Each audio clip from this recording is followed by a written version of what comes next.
But there it is.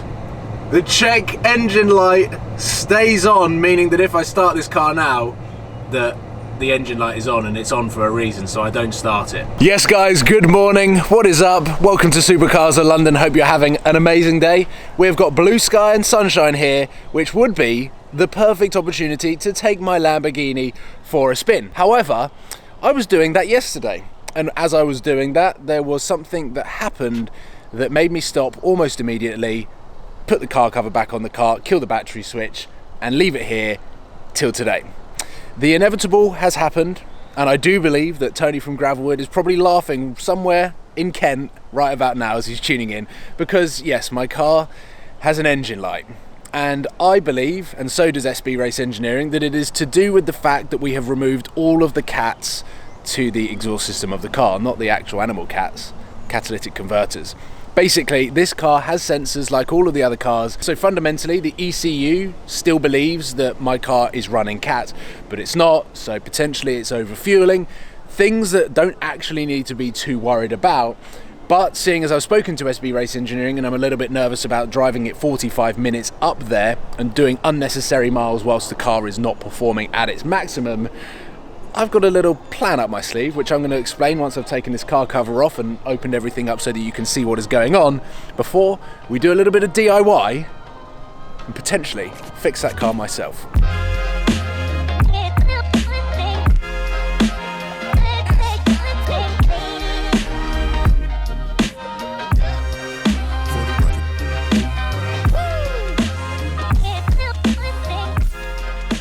And this is the problem that we are having.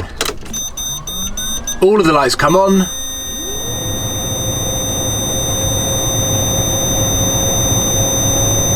but wait for it. Exclamation mark in the middle, which is also telling me that the driver door, passenger door and engine bay is open. This light here is the handbrake. The battery obviously stays on until the car's powered up. But there it is. The check engine light stays on, meaning that if I start this car now, that the engine light is on, and it's on for a reason, so I don't start it. Basically, because this car at the moment with the engine light is not really recommended to drive, I didn't want to take it to SB. I've been on the phone with them for the last 24 hours and they have been great. At the moment, SB are incredibly busy. It's coming into the summer. Everyone is digging their cars out of their garages and sending them to SB to service, do a little bit of maintenance work so that everyone can enjoy their cars during the summer. That's very normal. But basically, Barry has told me a little trick, a little secret, seeing as I've been on the phone with him for the last hour or so this morning, that in Argos, you can buy an OBD2 adapter reader thing, which basically will plug into any car from 2002 onwards and flag up any generic error codes that are flagging up on the car. Meaning, I can buy this for £30 from Argos and then have it for any time an engine light comes on. I will know what it is. I can send the error code to SB Race Engineering, who will be able to tell me exactly what the problem is. I'm going to go to Argos, I'm going to buy this thing, I'm going to plug it in or learn how to plug it in, get the codes, send them to SB and potentially clear them myself. So that's the plan for today. SB have been truly helpful. They are always my number one go-to people when things like this happen to cars. The inevitable has happened. An engine light has come on my Lamborghini, but today we're going to fix it ourselves. So I've got Dave with me. Dave, you will remember from when I drove your Porsche Boxster. Indeed. Now we head to Argos and Rock and roll. Honestly, this is the weirdest day. And also, the weirdest thing that SB have recommended me go to Argos to buy something that costs 30 quid that can eradicate this engine light. On a car that's worth many times 30 quid. Exactly. Yeah. It is incredible that, these days you can buy a little box of tricks, plug it in, it will spew out some code that you can probably go onto Google, have a little look. My Google is SB SB Race Engineering, so those guys are going to tell me what it is. So you diagnose it, they'll tell you what they need to do to fix it, and fingers crossed, we're all back to good health. Exactly. We're all confident that we can flash this error code and everything will disappear and it will drive normally. Okay. So fingers crossed. Yeah. We're here now. Yeah. Onwards to Argos. Indeed.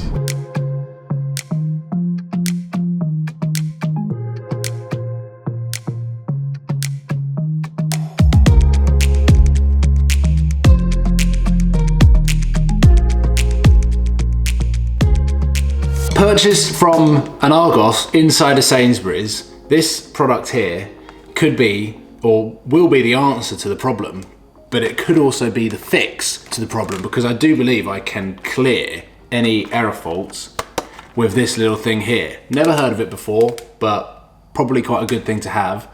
Don't know why I haven't had it before, because I've decatted a lot of the cars that I've owned.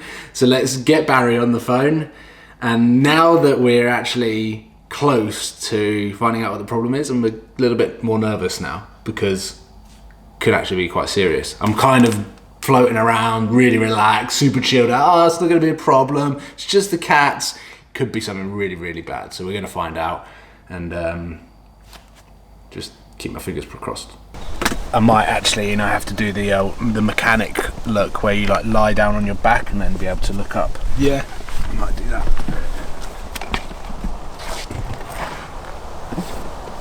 Oh yeah.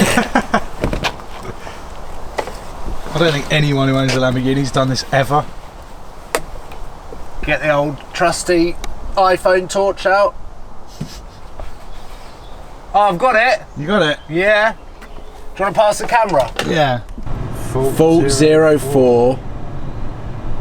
Pending 08. Okay. I think we should write that stuff down.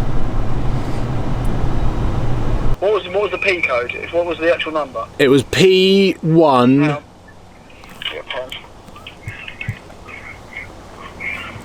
P1, yeah. P1305. Okay, that's the only code. That's the only code. Right, I'll tell you exactly what it is in a minute. It's random misfire detected on bank 1, so that's 1 to 6. Okay. That's in the end, yeah. Clear it. Yeah. Just clear it and see and then run it up again and see what happens. Okay. But the chances are it's due to the exhaust and the way that I was driving. Yeah, possibly, yeah. Alright, okay. Alright, I'll do that and see what happens. Alright, let me know. Cheers, bye. Yeah. Bye. No, why? The morning after, the night before, collecting the £30 little OBD reader from Argos, and Stuart's come out. It's not even 9 o'clock, and this is the service that you get. Stuart, good morning. Good morning. And literally the first thing he said was, what OBD plug are you plugging your machine into? Are you plugging it into the one on the driver's side or the passenger side? And I said, well, I thought there was only one on the driver's side. Well, in fact, what was it 1991 that OBD... Sure, it's around there, 91. So basically, when I was born, the world of automotive all agreed that let's do OBD ports so that it's universal and everyone can see what the problem is, whatever car you have. Well, Stuart basically said that the Italians decided to do that, but only kind of half-heartedly. So they left their own plug-in. So Stuart's got the Lamborghini computer that he can plug into the other side of the car and potentially get an even more accurate reading to what the problem is, which is why it's better to go to SB Race Engineering than Argos. How about that for a tagline?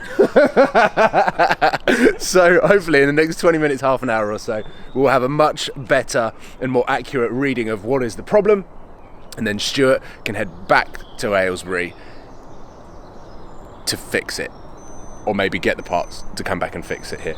That's a much more impressive unit than the Yeah, it was the little toy that I got from Argos. £20,000. 20 grand. Oh, okay. So now the car is running, and it's not running smooth. The engine light is on, and obviously the misfire you can hear is not sounding good, but it's a common problem with Murcielagos.